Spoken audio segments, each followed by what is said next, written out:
اعوذ باللہ من الشیطان الرجیم، بسم اللہ الرحمن الرحیم۔ ٹورانٹو کینیڈا سے ذاکرہ شائروز جعفر دالا کا پیار بھرا سلام قبول کیجیے۔ السلام علیکم ورحمۃ اللہ وبرکاتہ۔ والفجر چینل کا میرا شکریہ ادا کرنا ہے مجھے، جنہوں نے یہ خوبصورت موقع دیا ہے جس میں ہم قرآن مجید کی تلاوت بھی کریں، تفسیر بھی ہو، تدبر بھی ہو اور ہمارے علم میں اضافہ ہو انشاءاللہ۔ آج جو سورہ میں نے چنا ہے جس پہ انشاءاللہ تھوڑے غور و فکر ہوگی، وہ ایک ایسا سورہ ہے جو میرے دل کے بہت قریب ہے۔ اور ان دنوں میں جب ہم کرونا وائرس کی وجہ سے گھر کے اندر بند ہیں اور حج اور زیارتوں پہ نہیں جا سکتے، تو ہماری وہی کیفیت ہے جو رسول خدا صلی اللہ علیہ وآلہ وسلم اور ان کے صحابیوں کی تھی جب وہ مکہ سے دور تھے، مدینہ میں تھے، اور ان کا دل کعبہ کے ساتھ تھا۔ ان کا دل چاہتا تھا کہ وہ کب گھر جائیں اور کب کعبہ کا طواف ہو۔ بلکہ 5 ہجری میں حج کرنا واجب ہو گیا مسلمانوں کے لیے، اور یہ جب حکم آیا تو عجیب و غریب حکم تھا، کیونکہ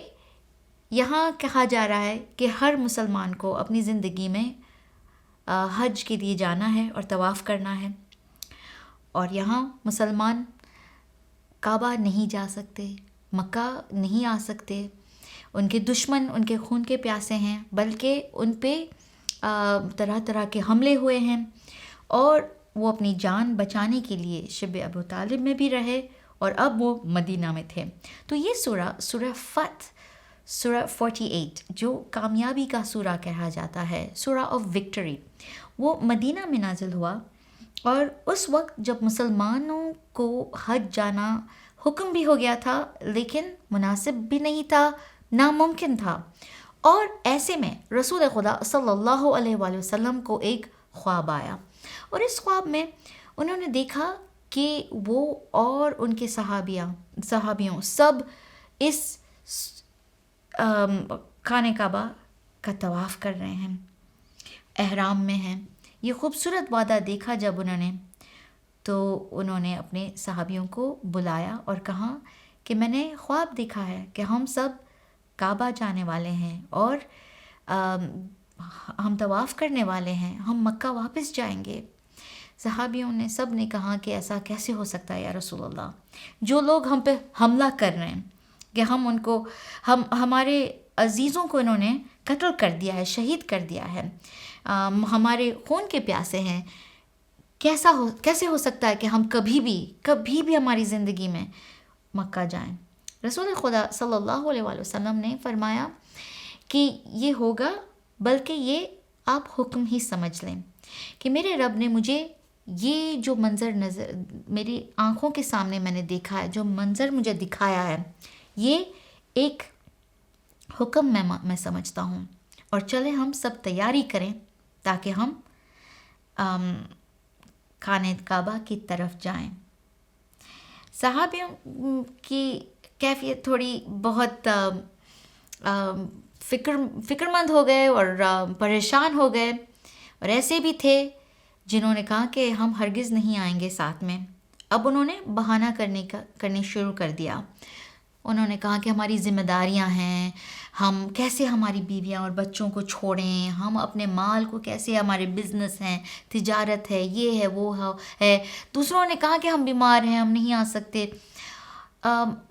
رسول خدا صلی اللہ علیہ وآلہ وسلم نے کہا کہ میرا رب اس وقت دیکھ رہا ہے کہ کون میرے ساتھ چل رہا ہے، یہ حکم ہے، یہ میرا حکم ہے اب۔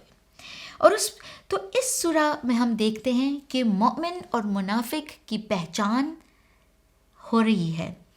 اسی وقت سے شروع ہو گیا جب رسول خدا صلی اللہ علیہ وآلہ وسلم نے لوگوں کو بتایا کہ یہ اب ہمیں کرنا ہے، اور لوگ تبھی پیچھے ہٹ گئے ڈر کے مارے، وہ جو ان کے ساتھ چلے۔ اور ہسٹری میں پتہ چلتا ہے کہ 1500 لوگ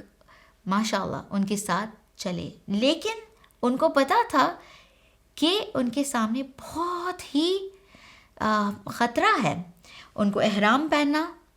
ہاتھ میں کوئی ہتھیار نہیں سوائے وہ چھوٹی سی جو ایک چاقو ہوتی ہے، اسے آپ خنجر نہیں کہہ سکتے، بہت چھوٹی سی چاقو ہوتی ہے جو ڈیزرٹ میں ضرورت پڑتی ہے اگر کسی کو کوئی چیز کو کاٹنا ہو اور خیمے بنانا ہو، ایسی چیزوں میں جو ایک ٹول سمجھیں تو. اور ان کے ہاتھوں میں ان کی قربانیاں جو وہ رسی باندھ کے اپنے قربانی کو لے کے چل رہے ہیں. تب وہ جو لوگ پیچھے رہ گئے اس کا بھی ذکر ہوا، ان لوگوں کا ذکر ہوا اس قرآن کے سورے میں. یہ پورا واقعہ بھی ڈسکرائب کیا گیا ہے، اور اس کے بعد جو منافق کے دلوں میں ہوا اور جو مؤمنوں کے دلوں میں ہوا، اور کس طرح مؤمنوں کو ہمت ہوئی اور کس طرح منافق اور کافر لوگوں کے لیے اللہ سبحانہ و تعالی نے جہنم کی آگ تیار کی. اور پھر آگے ہم جاتے ہیں اس سورے میں تو ہمیں یہ پتہ چلتا ہے کہ جب ایک وقت آیا جب مکہ بہت عین قریب تھا، بس 10 میل کا راستہ باقی تھا، تب ان کو رسول خدا صلی اللہ علیہ وآلہ وسلم کو اطلاع ہوئی کہ قریش بہت ڈر گئے ہیں اور وہ دیکھ رہے ہیں کہ ہم ان کے طرف آ رہے ہیں، اور انہوں نے ایک لشکر تیار کیا ہے. یا رسول اللہ، یہ لشکر پہلے تو ان کے پاس بہت ہتھیار ہیں، بہت وہ تیار ہو کے آئے ہیں، فوج بن کے آئے ہیں بڑی، اور یہ لوگ 200 کی تعداد ہے، لیکن ہم اگر 1500 ہیں لیکن ہمارے پاس کچھ ہے نہیں، نہ کوئی ہتھیار اور نہ کوئی لشکر. یہ سب وہ تھے جو حج کرنے کے لیے نکلے تھے. رسول خدا صلی اللہ علیہ وآلہ وسلم نے تب فیصلہ کیا کہ رک جانا پڑے گا اور مکہ کے لوگوں کو بتانا پڑے گا کہ ہم آ رہے ہیں صرف حج کرنے کے لیے. اور تب قصوہ جو اونٹ تھا رسول خدا صلی اللہ علیہ وآلہ وسلم کا، وہ زمین کے پہ بیٹھ گیا. جب بیٹھ گیا تو رسول خدا صلی اللہ علیہ وآلہ وسلم نے یہ ایک اشارہ سمجھا کہ میرا رب چاہ رہا ہے کہ ہم یہاں رک جائیں. اب یہ ایسی جگہ تھی جہاں ایک چھوٹا سا آپ کہیں گاؤں تھا، جہاں تھوڑا پانی ملے، تھوڑی جگہ ایسی تھی جہاں تھوڑے شجرے تھے، اور ان درختوں کے نیچے بیٹھ گئے سب. اور اب ڈر لگنے لگا ان صحابیوں کو جو ساتھ چلے تھے. تب بھی مومن اور منافق کا، جیسے ہم کہتے ہیں فلٹرنگ، کہ وہ ہونے لگا کہ اب پتہ چلا کون اپنی جگہ میں قائم رہے گا، کس کا دل ہل جائے گا، کون خدا نخواستہ پلٹ جائے گا، اور کون کامیابی پائے گا. اب اگر میپ کو دیکھیں تو دیکھتے ہیں کہ بہت ہی قریب تھا مکہ. تو ہم اسکرین پہ آپ دیکھیں گے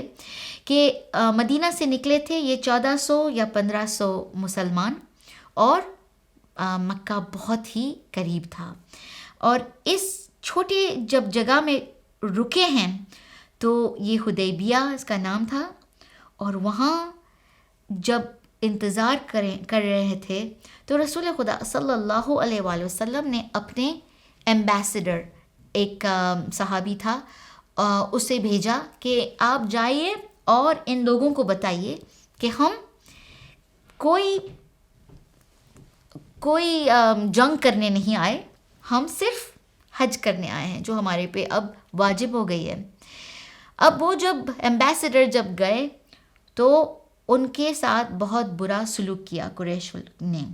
اور ہوا یہ کہ ان پہ حملہ بھی ہوا، ان کے اونٹ کو بھی انہوں نے زخمی کیا، اور وہ جب واپس آئے تو زخمی تھے. صحابیوں نے جب یہ حالت دیکھی ایمبیسڈر کی تو وہ بہت ہی ڈر گئے. اور تب جب ڈرے ہیں تب رسول خدا صلی اللہ علیہ وآلہ وسلم نے دیکھا کہ اب ان صحابیوں کو کیسے مطمئن کریں، کیسے ان کو حوصلہ دیں. ایسے میں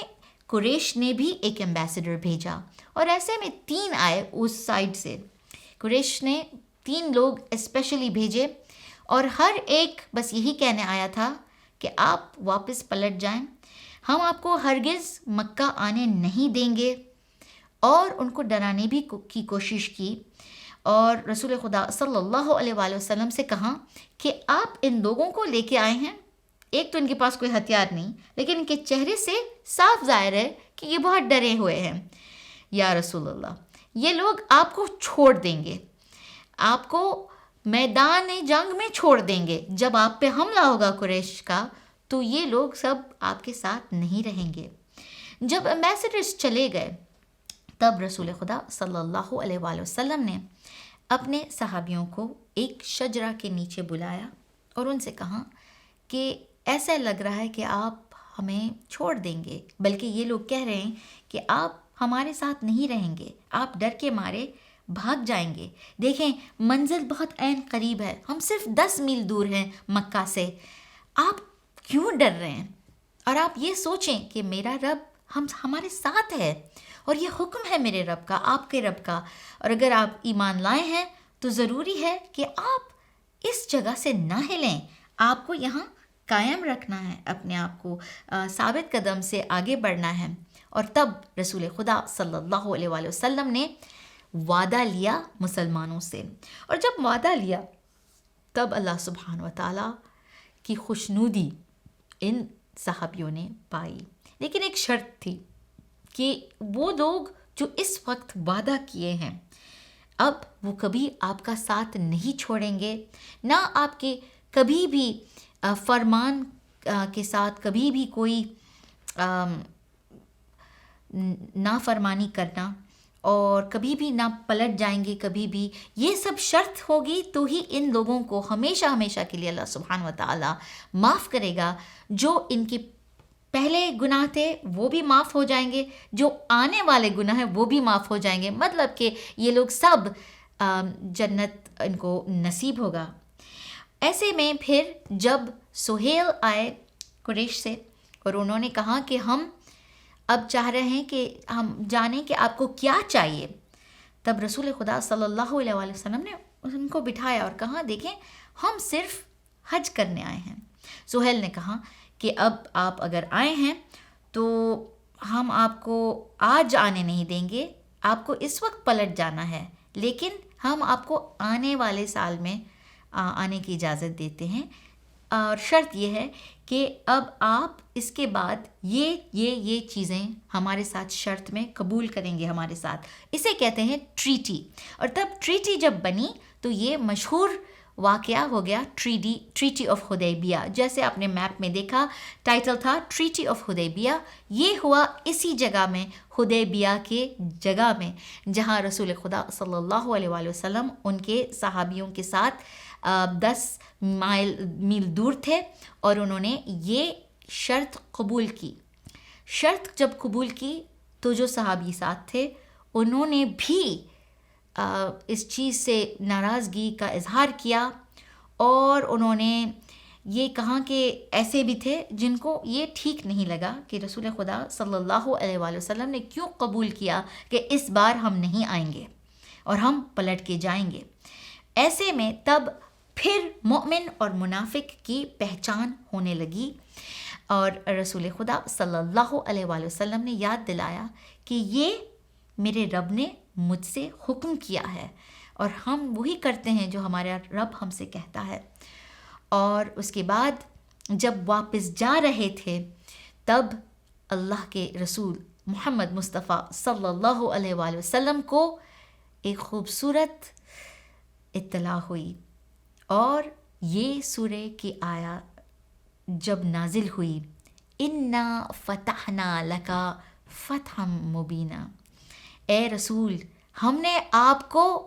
کامیابی عطا کی ہے. تب رسول خدا صلی اللہ علیہ وآلہ وسلم اتنے خوش ہوئے کہ انہوں نے یہ کہا کہ آج ایک ایسی قرآن کی ایسی آیت نازل ہوئی ہے جسے میں اتنا چاہتا ہوں کہ پوری دنیا سے بھی زیادہ اس آیت سے مجھے محبت ہے. اور ایک اور حدیث میں ملتا ہے رسول خدا صلی اللہ علیہ وآلہ وسلم نے فرمایا کہ یہ آیا آج جو نازل ہوئی ہے، دنیا میں سورج جس چیز پہ چمکتا ہے اگر وہ ساری چیزیں بھی اکٹھا ہوں تو بھی ان سے زیادہ یہ سورہ میرے لیے قیمتی معنی رکھتا ہے۔ صلوات پڑھیں محمد و آل محمد پر، اللہم صلی علی محمد و آل محمد۔ اور اسی لیے اللہ کے نبی محمد مصطفیٰ صلی اللہ علیہ وآلہ وسلم نے فرمایا کہ اگر کوئی یہ سورہ پڑھتا ہے تو یہ ان لوگوں میں سے شامل ہو جاتا ہے جو ہمارے ساتھ مکہ کی طرف گئے تھے اس دن جب میرے رب نے حکم دیا تھا۔ تو آج کے دور میں جب ہم 2020 میں پڑھتے ہیں یہ سورہ تو یہ ہمیں کامیاب لوگوں میں شامل کر لیتا ہے، اور اس سورہ میں جو بھی وعدے ہو رہے ہیں ان لوگوں کے لیے جو اپنے وعدوں سے پہ قائم رہتے ہیں، وہ وعدہ جو اپنے رب سے کرتا ہے انسان اگر اس سے قائم رہتا ہے تو اللہ سبحانہ و تعالیٰ اسے دنیا بھی دے گا اور اسے آخرت بھی دے گا۔ اسی لیے چھٹے امام جعفر صادق علیہ السلام نے فرمایا ہے کہ جو بھی یہ سورہ پڑھے گا وہ اللہ کے خلوص مومن میں سے شامل ہوگا اور اللہ کا سچا بندہ کہلائے گا، اور جنت میں ایسے بندے کو جو یہ سورہ پڑھ رہا تھا دنیا میں اسے ایک بہت اعلیٰ درجہ ملے گا۔ اور کہا کہ اپنی بیویاں، بچوں اور مال کو محفوظ رکھو اس سورے کی تلاوت پڑھنے سے۔ اور جب انسان ڈر رہا ہو، فکر مند ہو، کوئی مشکل میں پڑا ہو، مبتلا ہو کوئی مشکل میں، کوئی بیماری ہو، کوئی تکلیف آ جائے، اسپیشلی ایسے دور میں جب ہم کرونا وائرس کو فیس کر رہے ہیں اور بہت مشکل میں ہیں، ایسے میں اعمال ہیں کہ اگر ہم 140 ٹائمز یہ سورہ پڑھیں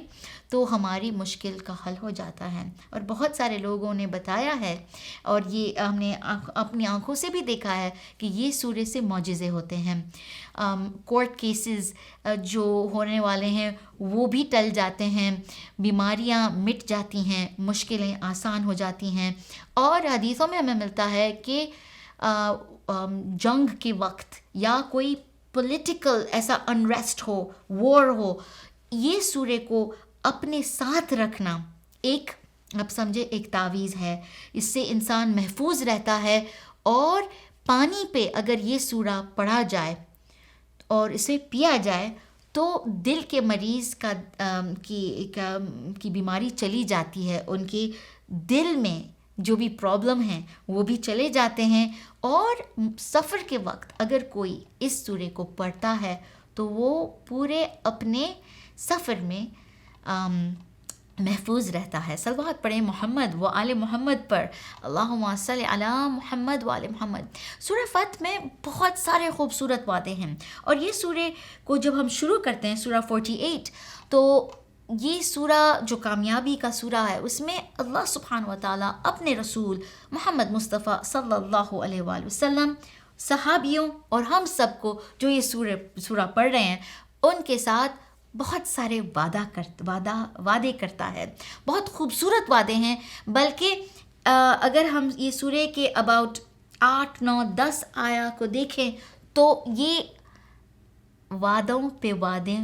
وعدہ ہیں۔ اور چھٹے امام جعفر صادق علیہ السلام فرماتے ہیں کہ اس سورے کو جب کوئی پڑھتا ہے تو روز قیامت ایک ندا آئے گی اور سب سنیں گے، اور پھر اللہ سبحانہ و تعالیٰ اس بندے کو پکارے گا جو یہ سورہ اپنی زندگی میں پڑھتا تھا، اور پھر سب کے سامنے اللہ سبحانہ و تعالیٰ کی ندا ہوگی کہ اے میرے چاہنے والے، اے میرے پرخلوص بندے، میرے خادم، میرے عبد، یہ میرا سب سے پرخلوص عبد ہے۔ اب پھر فرشتوں سے کہے گا، اللہ سبحانہ و تعالیٰ فرمائے گا کہ اب اسے میرے صالحین بندوں کے ساتھ شامل کرو اور اسے جنت میں داخل ہونے کی اطلاع دو،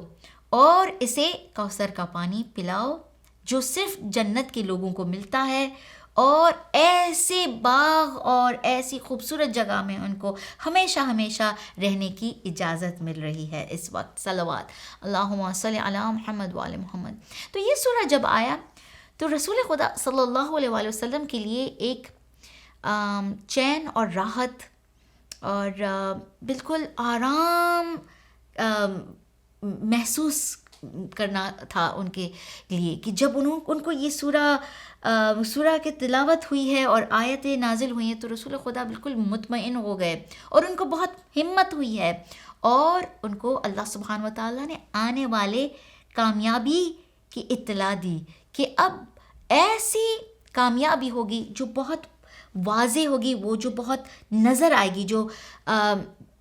جسے کوئی کہہ نہیں سکتا کہ کامیابی نہیں، وہ ایسی کامیابی ہوگی۔ اور ہسٹورینز ہمیں کہتے ہیں کہ خوبصورت بات یہ ہے، تعجب کی بات یہ ہے کہ یہ کامیابی کوئی جنگ کے بعد نہیں ہوئی، یہ کامیابی ایک ٹریٹی لکھنے کے بعد ہوئی، وہ ٹریٹی جو جنگ کے لیے نہیں تھی بلکہ صلح کی تھی، پیس ٹریٹی تھی۔ یہ ایسی ٹریٹی تھی جس میں وعدہ کیا تھا مسلمانوں نے، رسول خدا صلی اللہ علیہ وآلہ وسلم نے وعدہ کیا تھا کہ اب کوئی جنگ نہیں ہوگی، نہ ہمارے طرف سے نہ آپ کی طرف سے، اور ہم 10 سال کے لیے کوئی ایسی کوئی جنگ نہیں ہوگی ہمارے بیچ، ہمارے درمیان۔ اور اس چیز کو جب ہسٹورینز دیکھتے ہیں تو تعجب ہوتے ہیں کہ اللہ سبحانہ و تعالیٰ نے کوئی بھی جنگ کے بعد یہ نہیں کہا رسول خدا صلی اللہ علیہ وآلہ وسلم سے کہ انا فتحنا لک فتحا مبینا،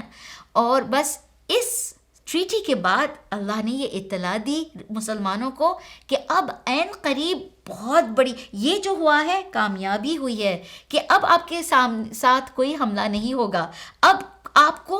ڈر نہیں ہے، آپ کو ذرا بھی ڈر نہیں ہونا چاہیے، اور اس کے اوپر جب آنے والی جو ہونے والی ہیں جو بھی چیزیں وہ صرف کامیابی ہی کامیابی ہے۔ اور اس سے ہمیں پتہ چلتا ہے کہ جنگ خیبر اس کے بعد ہوئی، اور اس کے بعد پھر سبحان اللہ کانکویسٹ آف مکہ، مطلب کہ جب مسلمانوں نے مکہ پہ فتح کی، اور سبحان اللہ اسے پتہ چلتا ہے کہ یہ جو ہوا صلح کے ساتھ، یہ آنے والے کامیابی کی ایک اطلاع تھی جو آج تک ہم اس چیز کو ابھی بھی انجوائے کر رہے، محسوس کر رہے ہیں، اور مسلمان ابھی بھی اس دنیا میں بہت ہی اسٹرانگ ہیں، مطلب کہ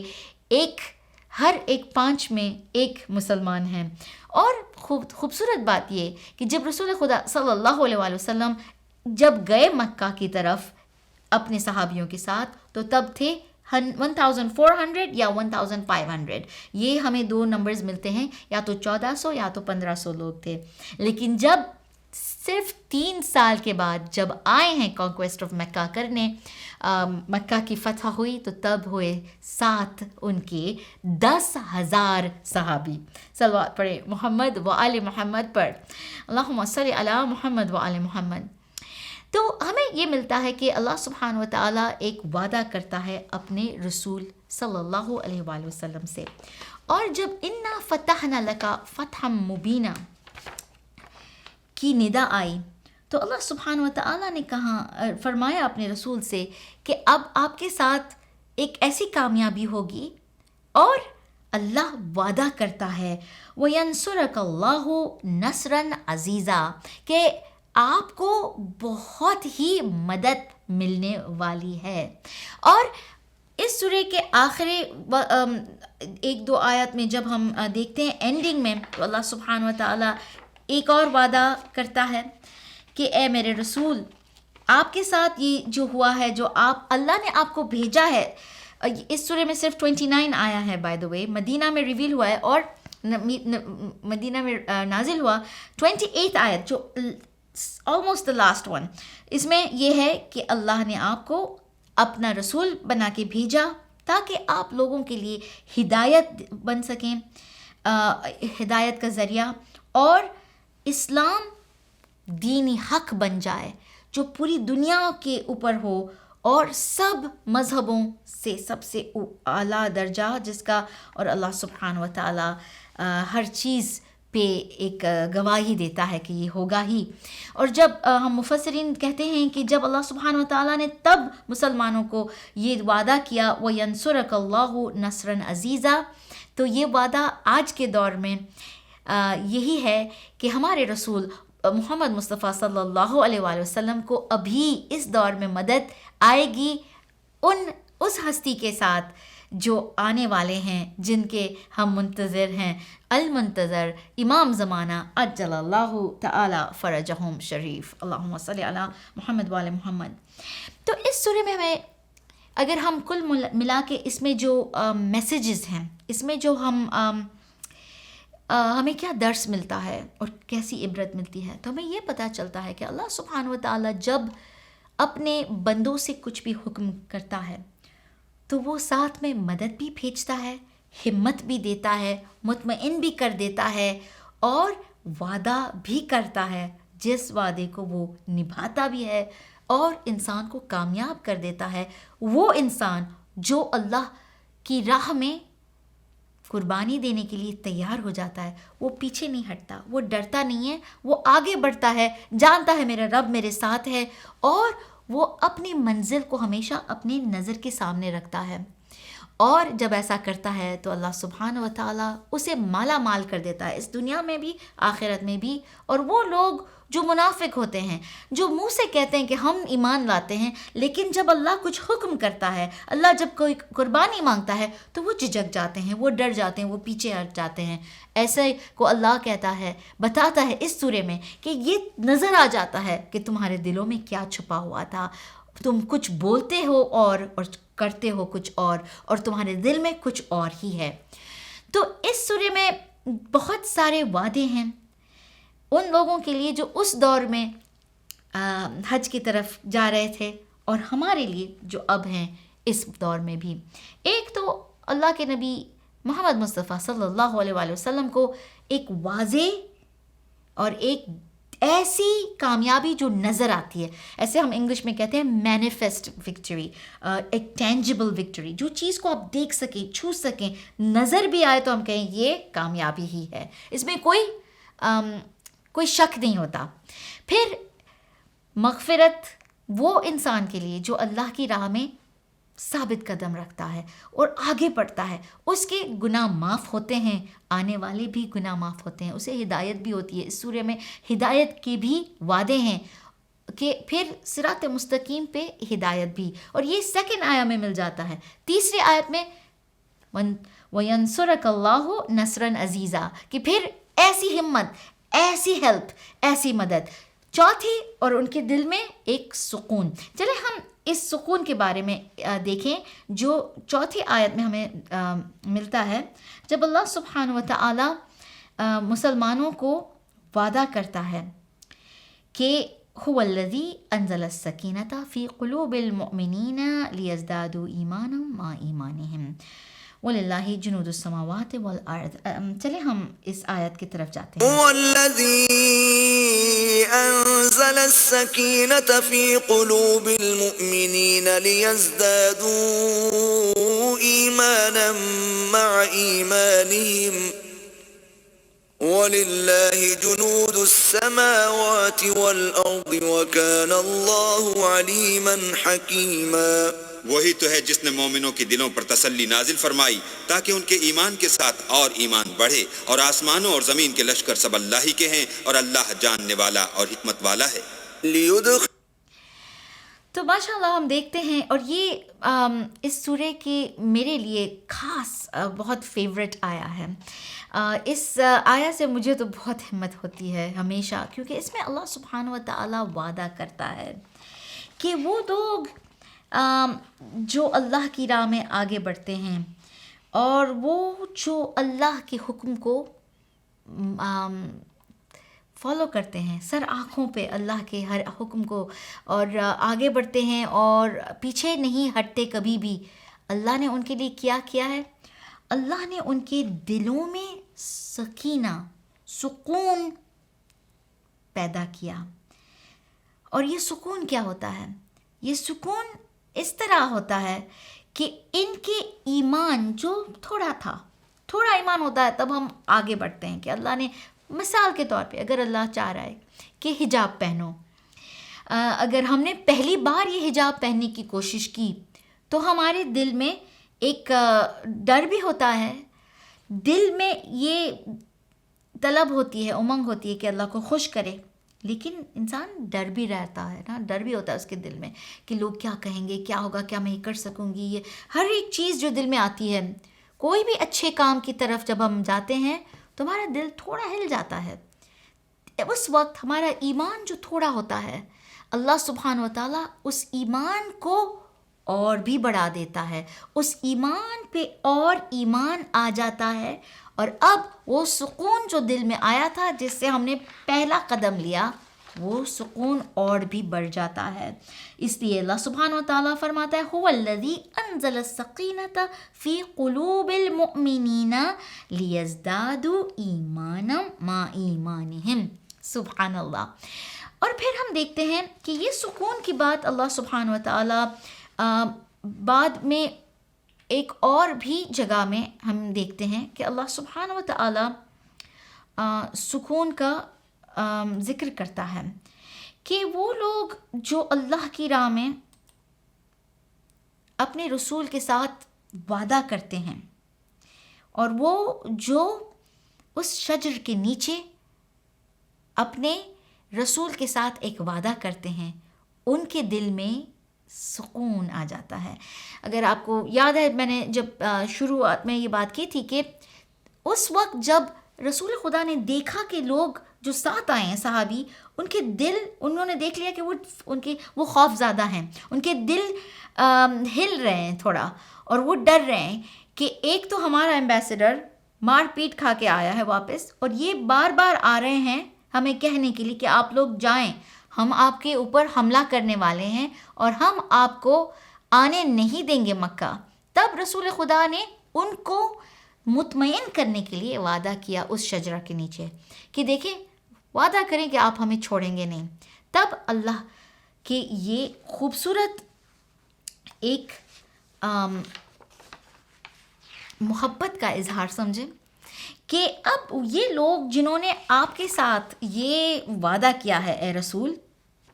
اللہ نے ان کے دلوں میں بھی سکون پیدا کیا ہے. چلیں ہم اس آیت کو دیکھیں اور اس کی تلاوت سنیں اور ترجمہ بھی.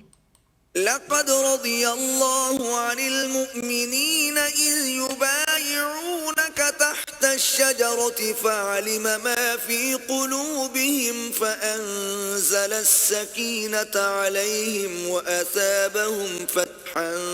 قريبا. اے پیغمبر صلی اللہ علیہ وآلہ وسلم، جب مومن تم سے درخت کے نیچے بیعت کر رہے تھے تو اللہ ان سے خوش ہوا، اور جو صدق و خلوص ان کے دلوں میں تھا وہ اس نے معلوم کر لیا، تو ان پر تسلی نازل فرمائی اور انہیں جلد فتح عنایت کی. سبحان اللہ. تو اس میں پتہ چلتا ہے کہ جب ہم کوئی مشکل کام کرنے کے لیے آگے بڑھتے ہیں تو اکثر ہمیں لوگ کہتے ہیں کہ یہ آپ نے کیسے کیا، یہ ایسا بڑا کام آپ نے کیسے کیا، آپ کو ہمت کیسے ہوئی. اکثر ہم اپنے ہی منہ سے یہ بات سنتے ہیں، ہم کہتے ہیں کہ پتہ نہیں کیسے ہوا، یہ غیبی مدد آ گئی، ایسا لگ رہا تھا کہ کوئی اور یہ بوجھ اٹھا رہا تھا، ایسا لگ رہا تھا کہ کوئی اور کچھ کہہ رہا تھا، ہدایت دے رہا تھا، اور ہم بس ایک ذریعہ تھے، وہ کام بس ہم سے ہو رہا تھا، ہم نے خود تو کچھ کیا ہی نہیں، ایسا لگتا ہے کسی اور نے ہی کیا ہے، ہم نہیں کر سکتے ایسا بڑا کام. اور یہ بے شک سچ ہے، کیونکہ اللہ سبحانہ و تعالیٰ جب کوئی حکم دیتا ہے تو اس کے ساتھ مدد بھی دیتا ہے، مدد کے ساتھ ایمان پہ ایمان دیتا ہے تاکہ انسان اور بھی قدم لے سکے، اور یہ قدم جب ایک ایک لیتا ہے تو وہ سکون زیادہ بڑھتا جاتا ہے اس کے دل میں، اتنا تک کہ وہ خود سے تعجب ہو جاتا ہے کہ میں نے یہ کیسے کیا، یہ ہوا کیسے مجھ سے. تو سبحان اللہ، اس کا مطلب ہے کہ اللہ سبحانہ و تعالیٰ ہمارے ساتھ ہوتا ہے، ہمیشہ ہوتا ہے. اور جب ہم کوئی چیز سے ڈرتے ہیں اور ہمیں لگتا ہے کہ ہم تو گئے کام سے، ہم تو بس اب ہمارے دشمن نے ہمیں گھیر لیا ہے اور ہم آگے نہیں بڑھ سکتے، تو ہمیں تب یہی بس سوچنا ہے کہ ایسے دور میں بھی تھے ہمارے رسول خدا صلی اللہ علیہ وآلہ وسلم، دشمنوں نے گھیر لیا تھا اور ایسے میں وہ نہیں ڈرے۔ جب ہم دیکھتے ہیں کہ یہ اللہ سبحانہ و تعالیٰ کی جب مدد آئی ہے، تو آگے بڑھ کے ہم دیکھتے ہیں کہ اللہ سبحانہ و تعالیٰ یہ مدد تب دیتا ہے جب ہاتھ بڑھا ہوا جو خدا کا ہے وہ ہم تھام لیتے ہیں۔ قرآن مجید میں اللہ یہ حکم دیتا ہے کہ اللہ کی رسی کو پکڑ کے رکھو۔ اس رسی کو جب ہم پکڑتے ہیں تو ہمیں ہمیشہ ہدایت بھی ملتی ہے اور ہم کبھی گر نہیں جاتے۔ رسی کو کون پکڑتا ہے؟ وہ جس کے لیے گرنا ایک امکان ہوتا ہے گرنے کا، اور وہ جب رسی کو پکڑ لیتا ہے اسے ہمت بھی ملتی ہے کہ اب ہم صحیح جگہ پہ پہنچیں گے، ہم محفوظ رہیں گے۔ ویسے ہی جیسے اس سورے میں سکینہ، سکون کا ذکر ہو رہا ہے کہ مومن کے دلوں میں سکون آ جاتا ہے جب وہ اچھے کام کرنے لگتے ہیں، ویسے ہی اللہ یہ اس سورے میں بتاتا ہے کہ مومن جب اللہ کا حکم کرنے کے لیے آگے بڑھتا ہے تو سمجھ لو کہ اس نے اللہ کے ساتھ ایک وعدہ کیا ہے۔ اور اس آیا کو ہم جب دیکھیں گے جس میں اللہ سبحانہ و تعالی یہی ذکر کر رہا ہے کہ وہ لوگ جو ہاتھ اللہ کا پکڑ لیتے ہیں ان کے ساتھ جو بیعت کرتے ہیں اللہ سبحانہ و تعالیٰ کے ساتھ، ان کے ساتھ یہ ہوتا ہے۔ چلیں ہم اس آیت کی طرف جائیں۔ إن الذين يبايعونك إنما يبايعون الله يد الله فوق أيديهم فمن نكث فإنما ينكث على نفسه ومن أوفى بما عاهد عليه الله فسيؤتيه أجرا عظيما۔ جو لوگ تم سے بیعت کرتے ہیں وہ اللہ سے بیعت کرتے ہیں، اللہ کا ہاتھ ان کے ہاتھوں پر ہے، پھر جو عہد کو توڑے تو عہد توڑنے کا نقصان اسی کو ہے، اور جو اس بات کو جس کا اس نے اللہ سے عہد کیا ہے پورا کرے تو وہ اسے عنقریب اجر عظیم دے گا۔ سبحان اللہ۔ تو ہمیں ملتا ہے کہ وہ وقت جب صحابیوں نے رسول خدا صلی اللہ علیہ وآلہ وسلم سے وعدہ کیا کہ وہ ان کے ساتھ رہیں گے،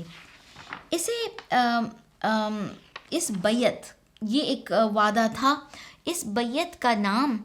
ایکچولی بہت سارے اس کے نام ہیں۔ ایک تو ہے جو جو اللہ کی خوشنودی کے لیے تھا، بیعت الشجرہ، اور اس کے علاوہ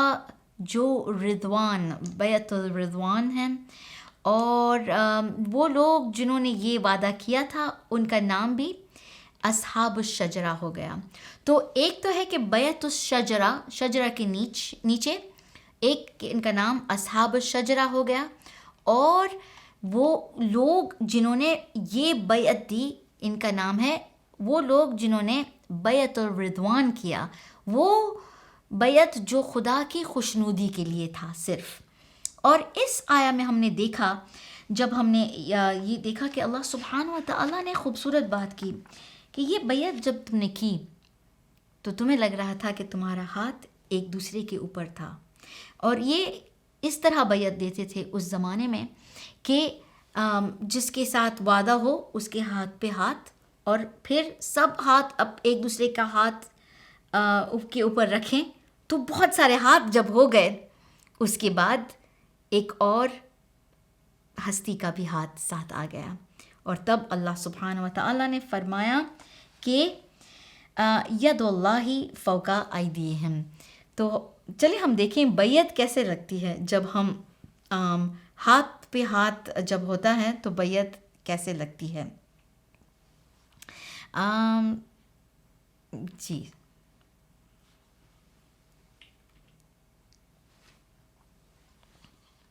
سبحان اللہ. اس طرح اللہ سبحانہ و تعالیٰ نے وعدہ کر دیا کہ جب تم ہاتھ پہ ہاتھ رکھ کے وعدہ کرتے ہو تو سمجھ لو کہ تمہارا ہاتھ تمہارے ہاتھوں کے اوپر اللہ سبحانہ و تعالیٰ کا خود کا ہاتھ ہے. اور رسول خدا صلی اللہ علیہ وآلہ وسلم نے فرمایا کہ جو بندہ اللہ کا یہ سورہ پڑھتا ہے تو یہ ان لوگوں کے ساتھ شامل ہو جاتا ہے جنہوں نے ایسی ہی بیعت دی تھی حدیبیہ میں اور وعدہ کیا تھا جن کے ہاتھوں پہ اللہ سبحانہ و تعالیٰ کا ہاتھ تھا. اور یہ ہاتھ کا جو میٹافور ہم انگلش میں کہتے ہیں کہ یہ ہم جانتے اللہ کا کوئی ہاتھ نہیں ہے، لیکن یہ ایک سمجھانے کے لیے بات ہے کہ اللہ کے تم پہ ہاتھ، اللہ کا سایہ ہے تم پہ، اللہ کا ساتھ ہے تم پہ، اور اللہ سے وعدہ کیا ہے. جب تم اپنے رسول کے ساتھ کوئی وعدہ کرتے ہو تو سمجھ لو تم نے خدا سے وعدہ کیا ہے. اور تاریخ میں ہمیں ملتا ہے کہ آگے بھی ایسا کوئی وعدہ رسول خدا صلی اللہ علیہ وآلہ وسلم نے مسلمانوں سے لیا تھا کہ جس کا مولا میں ہوں اب اس کا مولا علی ہے. اور تب بیعت جب دی لوگوں کی، اور لوگوں نے کہا کہ یا رسول اللہ ہم وعدہ کرتے ہیں آپ سے، ہم بیعت دیتے ہیں، ہم امام علی علیہ السلام کو خوشخبری یہ سن کے ان کو ہم کنگریچولیٹ کر رہے ہیں. تو پھر یہ ایک بیعت تب بھی تھی، اور رسول خدا سے وعدہ کرنا اور ہاتھ ملانا اللہ کی خوشنودی تھی. یہ بھی ایک بیعت الرضوان تھا. اور ہم دیکھتے ہیں کہ اس سورہ میں اور آگے جاتے بھی پھر یہی ذکر ہوتا ہے آیا 18، جس میں ہمیں پتہ چلتا ہے کہ وہ لوگ جو رسول خدا صلی اللہ علیہ وآلہ وسلم سے وعدہ کر رہے تھے ان کے دل میں سکون بھی آیا اس وقت، اور اس کے بعد وہ جو ڈر رہے تھے اب ان کو ڈر نہیں لگا. یہ اللہ کا معجزہ، جب ہم اللہ کا ہاتھ تھام لیتے ہیں اور وعدہ کرتے ہیں کہ اب ہم گناہ نہیں کریں گے، اب ہم صراط مستقیم سے نہیں ہٹیں گے، تو ہوتا ہے یہ کہ اللہ ہم سے خوش ہو جاتا ہے اور اللہ دل میں سکون پیدا کرتا ہے، ایمان کے اوپر اور ایمان کا اضافہ ہو جاتا ہے. چلیں ہم اس آیا کو دیکھتے ہیں. رضي الله عن المؤمنين إذ يبايعونك تحت الشجرة فعلم ما في قلوبهم فأنزل السكينة عليهم وأثابهم فتحا قريبا. اے پیغمبر صلی اللہ علیہ وآلہ وسلم، جب مومن تم سے درخت کے نیچے بیعت کر رہے تھے تو اللہ ان سے خوش ہوا، اور جو صدق و خلوص ان کے دلوں میں تھا وہ اس نے معلوم کر لیا تو ان پر تسلی نازل فرمائی اور انہیں جلد فتح عنایت کی. تو ماشاءاللہ ہمیں یہ پتہ چلتا ہے کہ جب ہم کوئی بھی کام کرنے کے لیے آگے بڑھتے ہیں اور جب ہمیں ڈر لگتا ہے تو ہمیں اللہ پہ بھروسہ کرنا ہے، ہمیں یہ یقین رکھنا ہے کہ اللہ سبحانہ و تعالی ہمارے ساتھ ہے اور ہمیں کبھی نہیں اکیلا چھوڑے گا. جب ہم دیکھتے ہیں کہ وہ لوگ جو پیچھے رہ گئے، جو ڈر کے مارے آگے نہیں بڑھ پائے، اللہ سبحانہ و تعالیٰ نے ان کے بارے میں سخت سزا بھی کی تیار، اور پھر ان کے ساتھ یہ اظہار کیا کہ انہوں نے اچھا نہیں کیا جو یہ کر رہے تھے، اور یہ کہہ رہے تھے کہ ان کے کوئی بہانے ہیں، لیکن یہ سب جھوٹ بہانے تھے. اور اس میں ہمیں ایک درس یہ ملتا ہے کہ اکثر ہم جو اللہ کو ہی ہم اللہ سے چھپانا جب کوشش کرتے ہیں کہ نہیں اگر ہو سکتا تو میں کرتا لیکن مجھ سے نہیں ہوتا، ہماری مجبوری ہے، ہمارے اوپر خطرہ ہے، ہم یہ کریں گے تو ہمارے پیسے سب ختم ہو جائیں گے، لوگ ہمارے بارے میں یہ کہیں گے، ہمارے دشمن پیدا ہو جائیں گے، ہم پہ حملہ ہوگا. ہم اچھے کام کے لیے آگے بڑھنے کے لیے اکثر ڈرتے ہیں اور پھر یہ بہانے جو بناتے ہیں. یہ آیت خاص ہمارے لیے ہے کہ اللہ ہمیں یاد دلا رہا ہے کہ تم یہ جب کرتے ہو تو ہم جانتے ہیں کہ تمہارے دل میں کیا ہے اور تم اصل بات کیا ہے، اور تمہیں کوئی بھروسہ نہیں ہے, یقین نہیں ہے, اس لیے تم آگے نہیں بڑھ رہے. تمہیں تمہارے رب پہ کوئی ٹرسٹ ہی نہیں ہے, کوئی بھروسہ نہیں ہے. چلیے ہم اس آیا کی تلاوت سنیں. يقول لك المخلفون من الأعراب شغلتنا أموالنا وأهلنا فاستغفر لنا يقولون بألسنتهم ما ليس في قلوبهم قل فمن يملك لكم من الله شيئا إن أراد بكم ضرا أو أراد بكم نفعا بل كان الله بما تعملون خبيرا. جو گنوار پیچھے رہ گئے وہ تم سے کہیں گے کہ ہم کو ہمارے مال اور اہل و عیال نے روک رکھا, آپ ہمارے لیے اللہ سے بخشش مانگیں. یہ لوگ اپنی زبان سے وہ بات کہتے ہیں جو ان کے دل میں نہیں ہے. کہہ دو کہ اگر اللہ تم لوگوں کو نقصان پہنچانا چاہے یا تمہیں فائدہ پہنچانے کا ارادہ فرمائے تو کون ہے جو اس کے سامنے تمہارے لیے کسی بات کا کچھ اختیار رکھے؟ کوئی نہیں, بلکہ جو کچھ تم کرتے ہو اللہ اس سے واقف ہے. بل ظننتم أن لن ينقلب الرسول والمؤمنون إلى أهليهم أبدا وزين ذلك في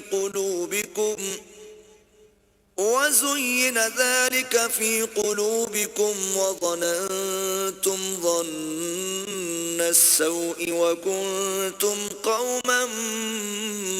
بورا.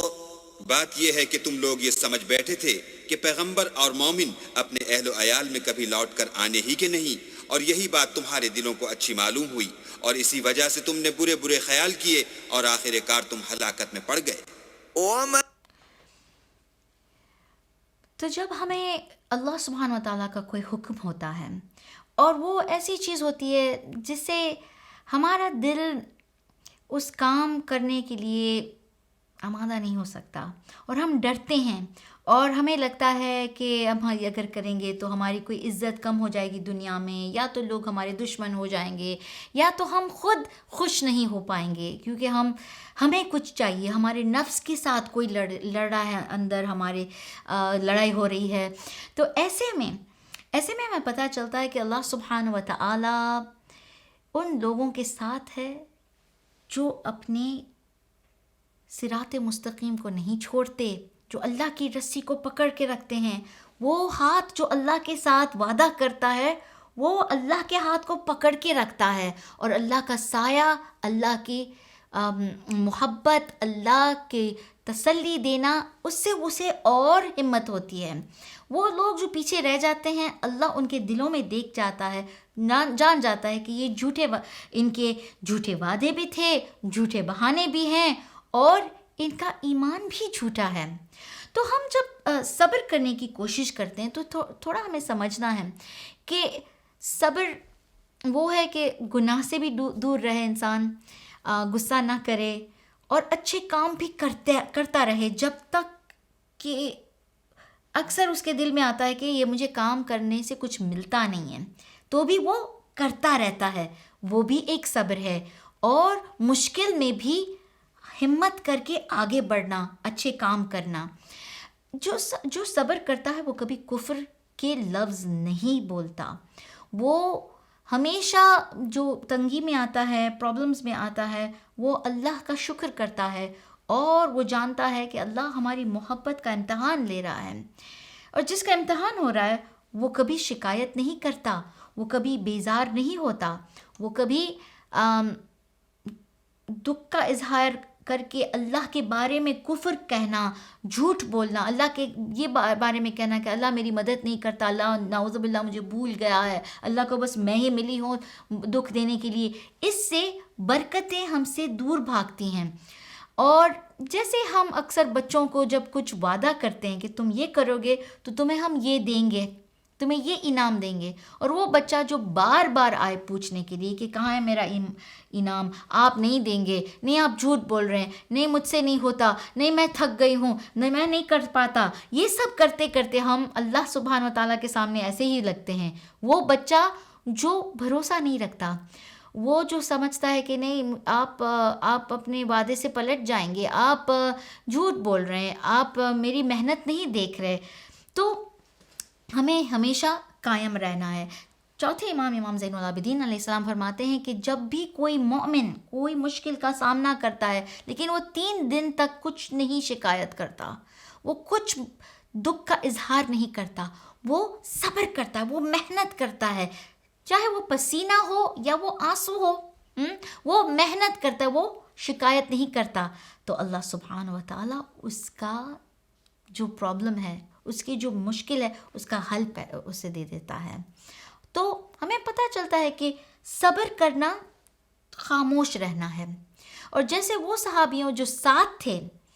اور جنہوں نے صبر کیا، ان کو بہت سارا کچھ مل گیا اس دنیا میں اور آخرت میں بھی، اور جو درجہ ملتا ہے ایسے انسان کو جو اپنے رب کی ہر ایک بات کو سنتا ہے اور وہ ہٹ نہیں جاتا اپنی جگہ سے، تو اللہ سبحانہ و تعالیٰ اسے بہت سارا کچھ دے دیتا ہے اس دنیا میں بھی اور آخرت میں بھی۔ ہمیں ملتا ہے ایک واقعہ، جب امام علی علیہ السلام جنگ صفین میں تھے تو ان کے ایک کمپینین تھے، ان کے ایک صحابی تھے جن کا نام تھا سہیل بن حنیف انصاری، اور وہ امام علی علیہ السلام کے بہت پسندیدہ صحابی تھے، لیکن جب صفین سے واپس آئے تو وہ کوفہ میں جو ان کو جو بھی زخمی ہوئے تھے، جو ان کے زخم تھے، وہ ان کی وجہ سے ان کو وہ شہید ہو گئے، تو ان کے دنیا سے چلے جانے کا امام علی علیہ السلام کو بہت دکھ ہوا، اور انہوں نے آنسو بہائے اور انہوں نے کہا کہ اگر علی سے ایک پہاڑ بھی محبت کرے تو بھی وہ چور چور ہو جائے گا۔ یہی حالت ہوتی ہے ان کی جو ہم سے محبت کرتے ہیں۔ آج کے دور میں ہمیں یہ سوچنا سمجھنا ہے کہ وہ جو امام علی علیہ السلام سے محبت کریں گے ان پہ بہت امتحان ہوں گے، ان کے محبت کے امتحان ہوگا، ان کی ولایت پہ لوگ ایسا حملہ کریں گے اور ان کا دل ٹوٹے گا، اپنے بن جائیں گے پرائے، لوگ بری بری ایسی باتیں کہیں گے، لوگ ایسے مناظرے اور ایسے گفتگو ایسی بحث میں ان کو ڈالیں گے کہ ان کے لگے گا ان کا دل جیسے چور چور ہو گیا ہے، جیسے وہ پہاڑ جو امام علی علیہ السلام نے جس کا ذکر کیا تھا۔ لیکن آج ہم ہمارے مولا سے یہی کہتے ہیں کہ مولا ہم اپنی جگہ سے نہیں ہلیں گے۔ امام علی علیہ السلام نے یہی فرمایا ہے کہ ایک پہاڑ جو ہے نا وہ اپنی جگہ سے ہل بھی جائے، جیسے ہم جب زلزلہ ہوتا ہے اور ہٹ جاتی ہے زمین، نیچے سے ہٹ جاتی ہے اور پہاڑ ٹوٹنے لگتے ہیں، امام علی علیہ السلام نے فرمایا کہ پہاڑ اپنی جگہ سے ہل جائے، لیکن تم اے مومن جو سیدھی راہ پہ چل رہا ہے، جو اللہ کے حکم کا فرما برداری کر رہا ہے، وہ اپنی جگہ سے کبھی نہ ہلے۔ تم اپنی جگہ سے مت ہلو، چاہے پھر پہاڑ اپنی جگہ سے کیوں نہ ہل جائیں۔ تو ہمیں ملتا ہے کہ یہ جو سورہ ہے یہ خوف کے بارے میں ہی ہے کہ جب خوف ہوتا ہے تو ڈرو مت، پیچھے مت ہو جاؤ، اور اللہ کے جو وعدے ہیں ان پہ بھروسہ رکھو۔ اللہ کامیابی بھی دیتا ہے، مدد بھی دے گا، اور دل میں سکون اور چین اور راحت بھی، تسلی بھی، اور جنت بھی اور دنیا بھی۔ اور وہ لوگ جو ہمیں تنگ کرتے ہیں، چاہے وہ دشمن کیوں نہ ہو، منافق، مشرک، کافر، اور مسلمان جو لگتے ہیں مسلمان لیکن وہ نہیں ہیں، یہ سب کو اللہ سبحانہ و تعالیٰ ان کو تباہ بھی کرے گا، ان کو ختم کرے گا، ان کی لعنت ہے اللہ کی ان پہ۔ اس سورہ میں ہمیں یہ ملتا ہے کہ وہ لوگ جو جھوٹے بہانے کر رہے تھے، جو منہ سے کہہ رہے تھے کہ ہم ایمان لاتے ہیں لیکن ان کے دل میں ایمان نہیں تھا، جب امتحان کا وقت آیا تب وہ ہل گئے، تو اللہ ان کے لیے ایک بہت بری نتیجہ اور بہت بری منزل تیار کر رہا ہے، اور اچھے لوگوں کے لیے اچھی جگہ۔ اور پھر بار بار اس سورے میں مطمئن کرنا انسان کو، وعدہ واپس دہرانا کہ تمہیں بہت سارا ہم دیں گے، اور پھر یہ بات کہ اللہ کا ہاتھ تمہارے ساتھ ہے، اللہ کا ہاتھ تمہارے سر پہ ہے، اور اللہ تمہیں مدد بھی دے گا۔ جب ہم مدد کے بارے میں دیکھتے ہیں تو اللہ سبحانہ و تعالیٰ اس سورے میں ہمیں یہ وعدہ کرتا ہے کہ اللہ کا ہاتھ ان لوگوں کو روکے گا جو تمہیں تکلیف اور جو تمہیں تم پہ حملہ کرنے والے ہیں. میں اس آیت کو ڈھونڈ رہی ہوں تاکہ ہم اس کی تلاوت کر کے سمجھ جائیں کہ اللہ کس طرح اپنے مومن بندوں کو مدد کرتا ہے. تو اللہ اس آیت میں فرماتا ہے کہ دشمنوں کے ہاتھ ہم روک لیتے ہیں تمہارے اوپر جو حملہ کرنے کی کوشش کرتے ہیں. چلیں ہم اس آیت کی تلاوت کو کرنے کے لیے سنیں. وعدكم الله مغانم كثيرة تأخذونها فعجل لكم هذه وكف أيدي الناس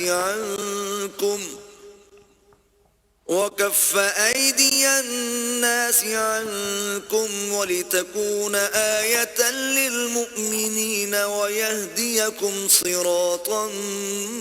مستقيما. اللہ نے تم سے بہت سی غنیمتوں کا وعدہ فرمایا ہے کہ تم ان کو حاصل کرو گے، سو اس نے غنیمت کی تمہارے لیے جلدی فرمائی اور لوگوں کے ہاتھ تم سے روک دیے. غرض یہ تھی کہ یہ مومنوں کے لیے اللہ کی قدرت کا نمونہ ہے اور وہ تم کو سیدھے رستے پر چلائے.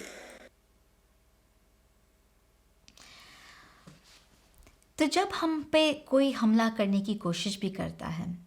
اور جب ہم خطرے میں ہوتے ہیں، یہ آیت میں ہمیں ایک ہمت ملتی ہے، تسلی ملتی ہے کہ اللہ سبحانہ و تعالیٰ نے ہمیں بہت سارا کچھ انعام ہمارے لیے تیار رکھا ہے، اور اگر ہم ہٹے نہ اپنی جگہ سے اور وہ جو ہم پہ حملہ کر رہے ہیں اللہ ان کے ہاتھ کو روک لیتا ہے. اب یہ ہاتھ کا ذکر پھر بھی اس کے آگے بھی اس سورے میں اللہ کر رہا ہے، اور یہ جو میٹافور ہم کہتے ہیں نا کہ وہ جو سمجھانا کہ یہ ایسے ہی ہے، اللہ کا ہاتھ نہیں ہوتا، لیکن اللہ نے کہہ رہا ہے کہ ہم نے ان کے ہاتھ کو اپنے ہاتھ سے روک لیا ہے اپنی قوت سے. ایسے ہی آگے ہوتے ہوئے ہم اسی بارے میں دیکھتے ہیں، ہاتھ کے بارے میں، کہ اللہ سبحانہ و تعالی اپنے مومن بندوں کا بھی ہاتھ خود کا روک لیتا ہے. اب اس کو تھوڑا سمجھنا پڑتا ہے. جب مسلمان اس حج کے لیے نکلے تھے اور جو 1400-1500 لوگ جو ساتھ تھے رسول خدا صلی اللہ علیہ وآلہ وسلم کے ساتھ، تب جب حدیبیہ میں رکے ہیں اور بار بار قریش سے لوگ آ رہے تھے کہ دیکھیں آپ رک جائیں، آپ یہاں نہ آئیں، آپ کو ہم آنے نہیں دیں گے، تب ایسے صحابی تھے جنہوں نے یہ پوچھا کہ یا رسول اللہ ہم بہت قریب ہیں ہماری منزل سے، 10 میل کا فاصلہ ہم بہت آسانی سے جا سکتے ہیں، ہم میں ہمت ہے، ہم میں جوش ہے، چلے ہم جائیں، آگے بڑھیں. اور تاریخ میں ملتا ہے، تفسیروں میں، سنی اور شیعہ کی تفسیروں میں یہ ملتا ہے کہ حضرت عمر جو دوسرے خلیفہ ہیں، انہوں نے یہی کہا کہ یا رسول اللہ چلیں ہم کیوں آگے نہیں بڑھ رہے، اور انہوں نے بہت غصے سے اور ناراضگی کا اظہار کیا اور انہوں نے کہا کہ ہمیں جانا ہے، ہم کیوں نہیں جا رہے. اور وہ جو غصے میں آئے ہیں، تب رسول خدا صلی اللہ علیہ وآلہ وسلم نے ان کو تسلی دی، مطمئن کیا اور کہا دیکھیں ہم وہ کرتے ہیں جو ہمارا رب کہہ رہا ہے. جب ٹریٹی ہونے لگی اور جب سہیل آئے ہیں اور رسول خدا ان کے ساتھ بیٹھے ہیں، تب بھی حضرت عمر بہت ہی خفا ہو گئے اور انہوں نے حضرت ابو بکر سے کہا کہ یہ کیوں ہو رہا ہے، یہ کیوں ہو رہا ہے کہ ہمارے ساتھ ہماری ٹریٹی بن رہی ہے، یہ صلح کیوں ہو رہا ہے، یہ ہونا نہیں چاہیے. اور تفسیروں میں یہ ملتا ہے کہ انہوں نے یہ کہا کہ اس وقت مجھے سب سے زیادہ شک ہوا کہ یہ اللہ کے رسول ہے یا نہیں. اور ایسے شک کی حالت میں ابو بکر نے ان سے کہا کہ دیکھیں جو ہو رہا ہے یہ اللہ کی رضامندی سے ہی ہو رہا ہے.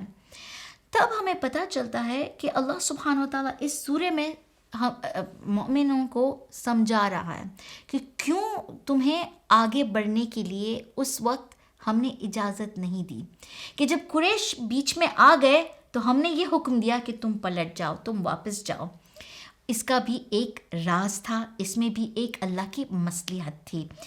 کیونکہ مکہ کے اندر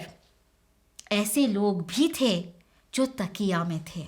جنہوں نے ایمان لایا تھا لیکن وہ اپنے زبان سے اظہار نہیں کر سکتے تھے. دیکھیں خوبصورت بات یہ ہے, مدینہ اور مکہ,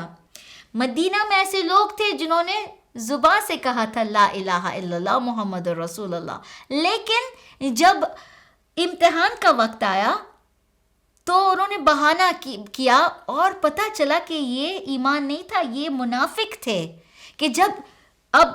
خطرے میں جانا ہے تو کہہ رہے ہیں نہیں ہمیں اور کام ہے, ہم نہیں آ سکتے. لیکن مکہ کے اندر جو قریش ہیں, جو دشمن ہیں, جو حملہ کر رہے ہیں, مکہ کے اندر ایسے لوگ ہیں جنہوں نے لا الہ الا اللہ نہیں کہا لیکن وہ ایمان لا رہے ہیں دل کے اندر, لا الہ الا اللہ محمد رسول اللہ. اور اللہ سبحانہ و تعالیٰ نے جیسے مسلمانوں کو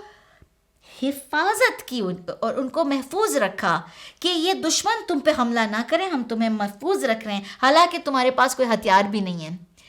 ہم ان لوگوں کی بھی حفاظت کریں گے جو مکہ کے اندر ہیں. اور اگر تم گھس جاؤ گے مکہ میں اور تم جوش میں آ کے اگر خون خرابہ ہوا تو تم خدا نخواستہ بھول میں ان لوگوں کا قتل نہ کر دو جو ایمان لائے تھے لیکن دشمن لگ رہے تھے, جو خاموش تھے لیکن وہ تمہارے ساتھ تھے. یہ بھی ایک خدا کا معجزہ اور یہ بھی حفاظت رکھنا. چلیں یہ آیا کی تلاوت سنیں اور ترجمہ بھی. سنة الله التي قد خلت من قبل ولن تجد لسنة الله تبديلا. یہی اللہ کی عادت ہے جو پہلے سے چلی آتی ہے اور تم اللہ کی عادت کبھی بدلتی نہ دیکھو گی. وهو الذي كف أيديهم عنكم وأيديكم عنهم ببطن مكة من بعد أن أظفركم عليهم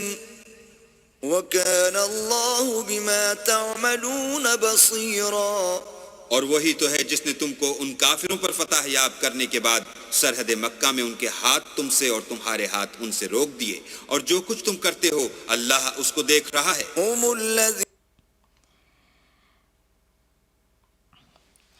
سو اللہ سبحانہ و تعالیٰ یہ واضح کر رہا ہے کہ اللہ ہی ہے جس نے ان کے ہاتھ بھی روکے اور اللہ ہی ہے جس نے تمہارے ہاتھ روکے تاکہ تم فتح کامیابی حاصل کرو. اس سورہ میں ہمیں ماشاءاللہ یہ بھی پتہ چلتا ہے کہ اللہ کس طرح اپنے خوبصورت کام کرتا ہے. وہ جن کو حفاظت کی ضرورت ہوتی ہے اللہ اسے اپنے حفظ و امان میں رکھتا ہے, چاہے پھر وہ دشمنوں کے درمیان کیوں نہ ہو, جو اپنے ہی اگر اس پہ حملہ کریں اس سے بھی اللہ بچاتا ہے. اور اللہ سبحانہ و تعالی خوابوں کو پورا کرتا ہے, جیسے ہم نے دیکھا کہ رسول خدا صلی اللہ علیہ وآلہ وسلم کا خواب پورا ہوا. اور آخر میں کیونکہ اب وقت بہت تیزی سے جا رہا ہے اور ہمیں صرف 1 گھنٹہ ملا تھا, لیکن بہت خوبصورت سورہ ہے یہ, اس میں بہت سارے خوبصورت وعدے ہیں اور درس ہے, اور صرف 29 ورسز, صرف 29 آیتوں میں اللہ نے بہت کچھ ہمت دے دی اپنے بندوں کے لیے کہ تم آگے بڑھو, تم پیچھے نہ رہو, جھوٹے بہانے نہ بناؤ, یہ جانو کہ اللہ تمہارے ساتھ ہے. اور پھر آیا 27 میں یہ کہنا کہ اللہ نے جو تمہیں خواب بتایا تھا اے رسول اللہ, جو آپ کو خواب بتایا تھا, آپ بے شک مسجد الحرام میں آئیں گے اور سب آپ کے صحابی اور آپ اپنے بالوں کو بھی کاٹیں گے, اپنی قربانیاں بھی دیں گے, اور یہ جان دیں کہ اللہ کو وہ پتہ تھا جو تمہیں نہیں پتہ تھا, جو آپ لوگوں کو پتہ نہیں تھا, اور بہت عین قریب ایک بہت بڑی کامیابی عطا ہوگی. اور یہ ایسے دور میں جب دشمن حملہ کر رہے تھے